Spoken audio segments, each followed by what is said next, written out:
Guys question number 7 में देखते हैं। उम्मीद करता हूँ दिखाई दे रहा होगा। हो सकता है बहुत सारे बच्चे गूगल सर्च करते हुए यहाँ तक पहुँचे हों। अगर आप यहाँ तक पहुँचे तो पूरी जिम्मेदारी के साथ ये कोशिश करूँगा कि आपका डाउट क्लियर हो जाए। चलो इस क्वेश्चन को देखते हैं। पानी पीकर आया हूँ यार, थोड़ा गला सूख गया था। इस क्वेश्चन में आपसे कह रहा है as soon as car just start, जैसे ही कार स्टार्ट होनी थी उससे पहले स्कूटर बाजी मार गया। स्कूटर निकल गया कितने से 30 मीटर पर सेकंड की कांस्टेंट वेलोसिटी के साथ। ये गुर्र। अब कार जब तक स्टार्ट होती, अब कार स्टार्ट हुई बेचारी यूनिफॉर्म एक्सीलरेशन के साथ, और वो भैया आफ्टर सम टाइम वो कांस्टेंट वेलोसिटी के साथ मूव करने लगी और उसने स्कूटर को यहाँ पर टेक ऑफ कर दिया। स्कूटर और कार यहाँ पर मीट कर गए। चलो वो बात ठीक है, देख लेते हैं आपसे क्या कह रहा। हमसे कह रहा there velocity time graph are shown in the figure. पहला पार्ट है calculate the difference between the distances travelled by the car and the scooter in 15 second. ये कह रहा है कि 15 सेकेंड तक कार ने कितना डिस्टेंस ट्रैवल किया, स्कूटर ने कितना डिस्टेंस ट्रैवल किया, इसका डिफरेंस निकालो। तो 15 सेकेंड हो रहे हैं जी यहाँ। तो 15 सेकेंड में आपको क्या करना है, देखो वेलोसिटी टाइम ग्राफ पर जब भी डिस्टेंस निकालनी हो किसी भी ग्राफ की, आप एरिया निकाल दो उस ग्राफ का। यही तो होता area of velocity time graph, ये बता देता है डिस्टेंस को। तो आपको क्या करना है, कार की डिस्टेंस निकालने के लिए कार ने यहाँ 15 सेकंड तक जितना भी एरिया बनाया है ग्राफ का वो निकाल दो। स्कूटर ने 15 सेकंड तक जितना भी एरिया बनाया होगा वो निकाल दो, वो डिस्टेंस होंगी। तो बड़ा सिंपल सा क्वेश्चन हो जाएगा फिर आपके लिए। यहाँ पर लिख दो सॉल्यूशन। आप निकालो एरिया, या फिर डायरेक्ट कहो distance covered by the car ने कितना डिस्टेंस कवर किया है, तो कार वाला ग्राफ जो है वो ये है।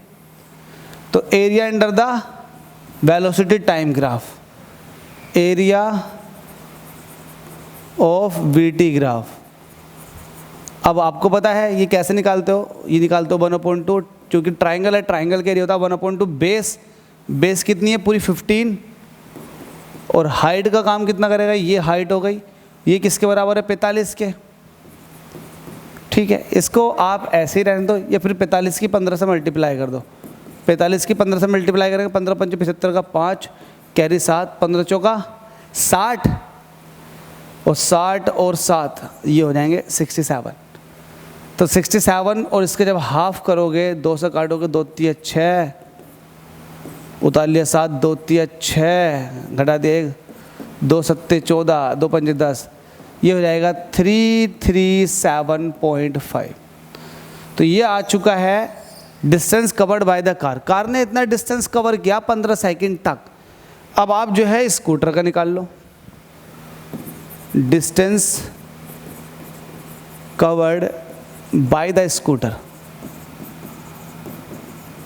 स्कूटर ने कितना डिस्टेंस कवर किया। अब स्कूटर जो है वो तो 30 मीटर पर सेकंड की यूनिफॉर्म वेलोसिटी से मूव कर रहा है, तो 15 सेकंड तक उसका जो एरिया निकल कर आएगा वो ये बताएगा ग्राफ, ये वाला।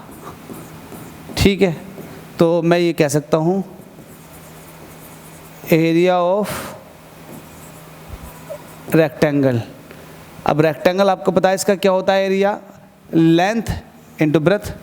15 की मल्टीप्लाई करनी है 30 के साथ, तो 15 × 45 450 मीटर। कॉमन सेंस की बात है, स्कूटर ज़्यादा दूर तक चला गया और कार थोड़ी कम दूरी तक गई है। अब डिफरेंस पूछ रहा है, तो डिफरेंस बिटवीन डिस्टेंसेस ये कितना हो जाएगा, 450 में से माइनस करो 337.5, तो 450 में से 337.5 को माइनस करना है।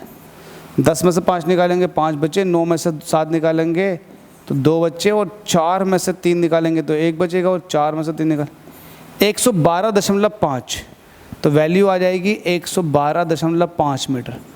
तो इसका मतलब जो गैप है वो 112.5 मीटर का गैप है।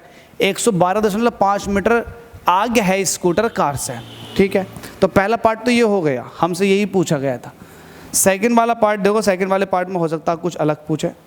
हमसे कह रहा था time the time when the car will catch up the scooter, वो टाइम बताओ जिसमें कार जो है स्कूटर को पकड़ ले, कितने टाइम में पकड़ेगी।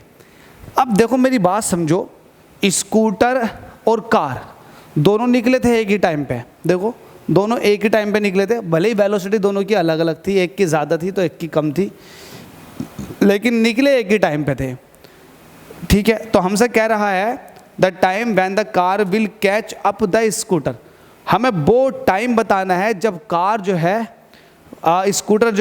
स्कूटर बिल्कुल कार को पकड़ लेगा, या कार जो है स्कूटर को पकड़ लेगी, तो ये टाइम बताना आपको। तो कैसे बताओगे आप कैसे बताओगे कितने टाइम में ये एक दूसरे को पकड़ लेंगे। तो एक बात बताओ, हमें पता है कि स्कूटर आगे चल रहा है 112.5 मीटर के गैप से, कार पीछे से आ रही है, तो ये गैप ख़त्म करना, तो ख़त्म करने के लिए आपको फिर ये पता होना चाहिए कार किस वेलोसिटी से आ रही है और ये स्कूटर किस वेलोसिटी से जा रहा है।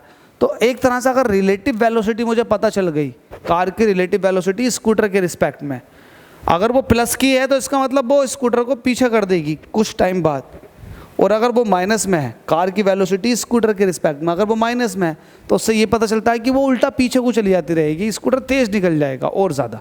ये तो रिलेटिव वेलोसिटी का कॉन्सेप्ट है, ठीक है। अगर ये कॉन्सेप्ट समझ में नहीं आया दोबारा समझो, अगर रिलेटिव वेलोसिटी में कार की निकाल रहा हूँ स्कूटर के रिस्पेक्ट में, अगर वो पॉजिटिव आ गई तो इसका मतलब ये है कि स्कूटर की स्पीड कम है, कार की ज़्यादा है, तो वो जाहिर सी बात है कार स्कूटर को पकड़ लेगी।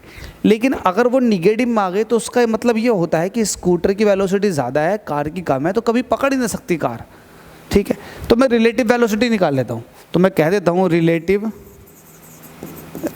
Velocity of car with respect to scooter, ठीक है। निकालें रिलेटिव वेलोसिटी। अब मुझे एक बात बताओ,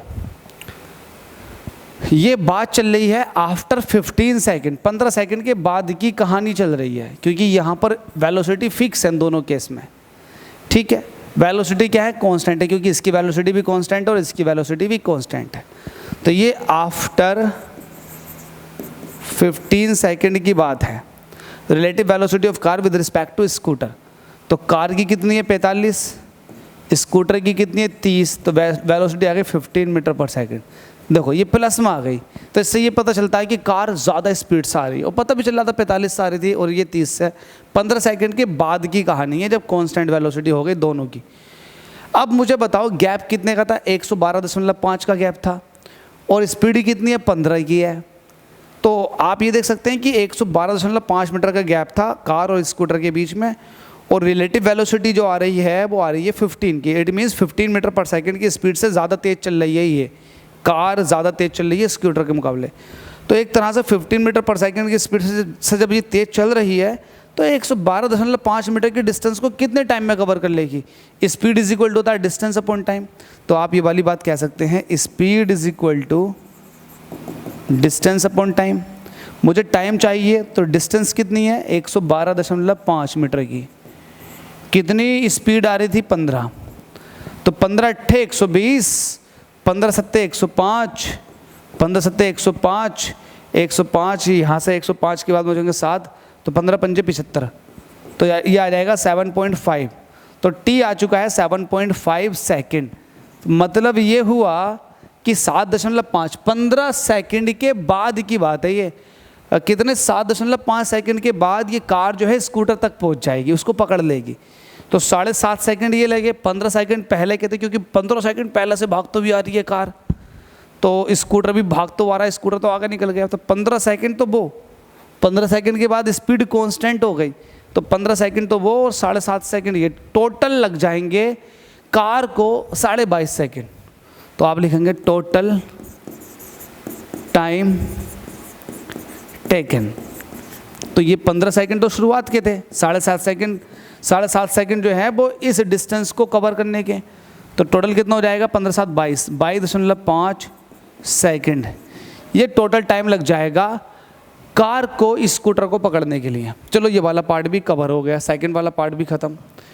अब थर्ड वाले पार्ट में आपसे कह रहा है the distance of the car car and scooter from the starting point at that instant. कह रहा है 22.5 सेकेंड में आप ये बता दो कि स्कूटर और कार ओरिजिन से, मतलब यहाँ से कितनी दूरी पर हैं। तो जाहिर सी बात है यार, जाहिर सी बात ये है कि 22.5 सेकेंड के बाद कार और स्कूटर एक जगह मिल गए, तो यार जाहिर सी बात है दोनों की डिस्टेंस इक्वल होंगी। तो किसी की भी डिस्टेंस निकाल लो, वो डिस्टेंस दोनों के लिए काम कर जाएगी। तो हमारे लिए जो इजी है वो है स्कूटर का, स्कूटर की वेलोसिटी कांस्टेंट। तो आप स्कूटर के लिए निकाल सकते हैं डिस्टेंस, तीसरा पार्ट सॉल्व कर रहे हैं, distance covered by each in 12.5 second. ठीक है भाई। अब मुझे पता है स्कूटर की स्पीड है कितनी, 30 मीटर पर सेकंड की। 1 सेकंड में 30 मीटर जा रही है, तो 22.5 सेकंड में कितना जाएगी। तो आप लिखेंगे distance covered by each in 22.5 second, तो कितना हो जाएगा, 30 मीटर पर सेकंड की उसकी खुद की स्पीड थी और 22.5 सेकंड की बात चल रही है। तो 30 की मल्टीप्लाई कर दी 22.5 से, तो ये आ जाएगा, कितना आ जाएगा, जरा मल्टीप्लाई कर लेते हैं। तो एक तरह से आप ये देखो पॉइंट से 0 ख़त्म हो जाएगा, तो 225 की मल्टीप्लाई करनी है 3 से, 25 तिया 75 होते हैं और 2 तिया 6, 675 मीटर। मतलब दोनों ही ओरिजिन से 675 मीटर के डिस्टेंस पर होंगे।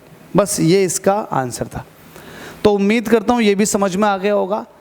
न्यूमेरिकल समझने से ज़्यादा कॉन्सेप्ट पे तरजीह दो, कॉन्सेप्ट पे ज़्यादा फोकस करो। कितना मज़ा आ रहा है ना क्वेश्चन को सॉल्व करने में।